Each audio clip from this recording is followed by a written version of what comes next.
حبايب قلبي، ينزل لكم على مقطعين اتنين. معلش يا حبايبي، معلش يا حبايب قلبي، انا مش عارفه بقى. انا كده وقفنا عند الرز.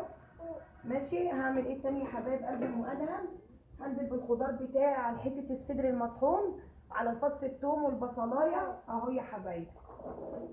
هعملها في الصينيه، في الصينيه يا ادهم، في الصينيه يا حبايب قلبي. الرز على النار اهوت. يا رب بس التليفون ما يفصل يا حبايبي.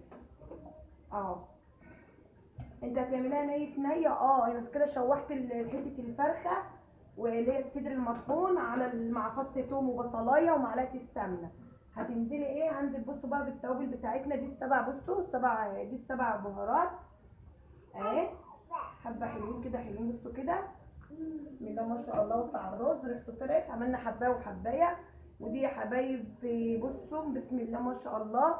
بصوا كده، دي اللي هي الايه، فراخ التوابل بتاعت الفراخ المشويه دي جميله جدا يا حبايبي، جميله جميله جميله بصراحه. ايه تاني هنا يا ادهم؟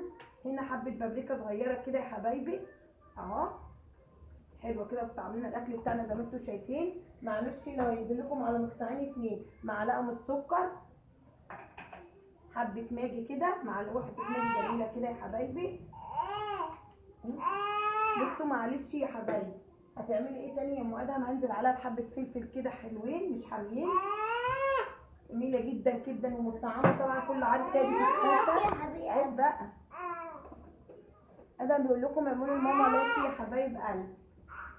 بيقولوا لايك ماما، مش ماما وقعت يا قدومه ورجلي اتعملت يا حبايبي، وقعد يعيط عليا والميه اندلقت وبهدلت لي الدنيا، عشان كده انا قاعده بصور لكم اهو.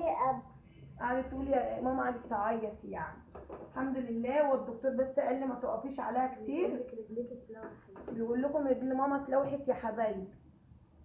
الحمد لله. انا ابني والله مصطفى هو اللي ناولني الحاجات دي وانا قاعده كده يا حبايب قلبي. طبعا الدكتور قايل لي ما تقفيش كتير طبعا، يعني انا مش هينفع ان انا اوريها لكم من بصوا من اول هنا لغايه كده بصوا ورمه. انا بقعد كده يا دوبك بقوم بالعافيه، يعني انا ما بقوم بالعافيه، بس قال لي ما تقفيش عليها. ما اقفش عليها طبعا. انتوا عارفين لما رجلك تتلوم ما ينفعش احنا نقف عليها. كاتب لي على علاج. الحمد لله الحمد لله، كل اللي يجيبه ربنا كويس.